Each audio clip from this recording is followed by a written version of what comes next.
Hello guys, welcome back to my channel. Today I am going to teach you about classifications of fiber यानी कि रेशों का वर्गीकरण. Fibers are classified into two parts, natural fiber and artificial fiber. Means वनस्पतिक रेशे और कृत्रिम रेशे. Natural fibers are those fibers which occur in nature यानी कि जो हमारे वातावरण में पाए जाते हैं. कृत्रिम रेशे. Again, natural fiber is divided into three different parts: plant fibers, animal fiber, mineral fibers. Plants fiber जो होते हैं वो हमें पौधों से प्राप्त होते हैं. It is also known as vegetable fibres. फिर प्लांट फाइबर्स को हम थ्री कैटेगरीज में डिवाइड करते हैं: seed, stem, leaf and coir. Seed से जो हमें फाइबर्स प्राप्त होते हैं वो है कॉटन और कापोक. स्टेम से जो हमें प्राप्त होते हैं फाइबर्स वो है जूट, रेमी, हेम्प और लिनन. लीफ से हमें जो फाइबर्स प्राप्त होते हैं वो है sisal and abaca. Coir coir से जो हमें कॉयर जो मिलता है हमें वो कोकोनट से मिलता है, मीन्स कि नारियल के छाल से. ये फाइबर जो है मेनली इंडिया में कम यूज़ किया जाता है, but it is also a type of fibre. Animal fiber are those fibers which we get from animals, like ऊल हमें सिप से मिल जाता है. सिल्क है जो हमें कुकून से मिल जाता है. और हेयर जो है हमें डिफरेंट टाइप ऑफ कैमल से प्राप्त होता है. Example mohair, alpaca.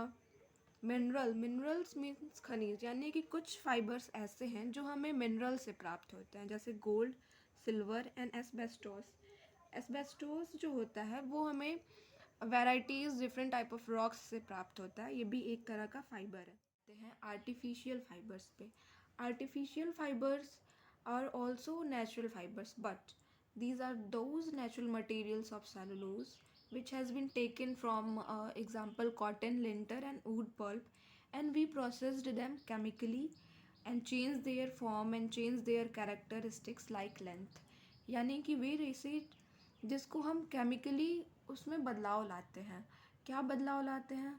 तो उसके आकार में या फिर उसके जो लंबाई है फाइबर की, ये सारी चेंज करते हैं, तब जाके आर्टिफिशियल फाइबर का निर्माण होता है. आर्टिफिशियल फाइबर जो है तीन भागों में डिवाइड किया जाता है: man made rayon, acetate rayon and synthetic.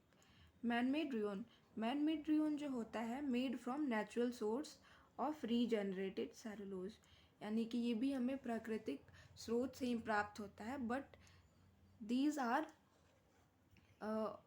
Generated by man artificially. उसके बाद आता है एसिटेट रेयन. एसिटेट रेयन जो होता है वो इसकी कुछ जो चीज़ें होती हैं, इसमें कुछ कॉमन चीज़ें जो होती हैं वो सिमिलर टू कॉटन होती है. And it is made by cellulose acetate fibres from cellulose.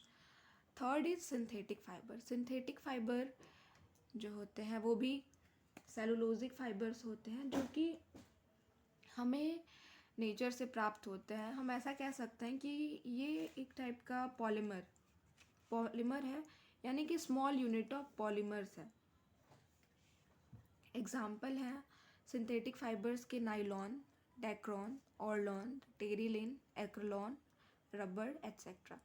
यहाँ कुछ लोग कहते हैं कि रबर तो हमें ट्री से प्राप्त होता है, तो ये नेचुरल फाइबर्स में क्यों नहीं आता?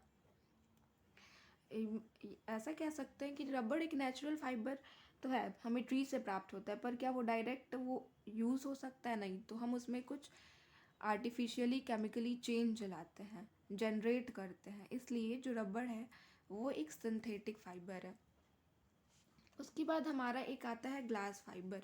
ग्लास फाइबर जो है एक तरह का मिनरल ही है.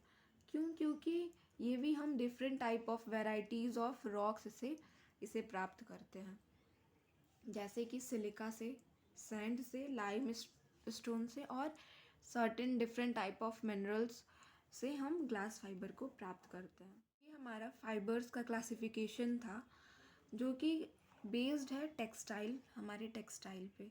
और मुझे लगता है कि ये आपको समझ में आ गया होगा, बहुत ज़्यादा हार्ड नहीं है, ईजी सा है.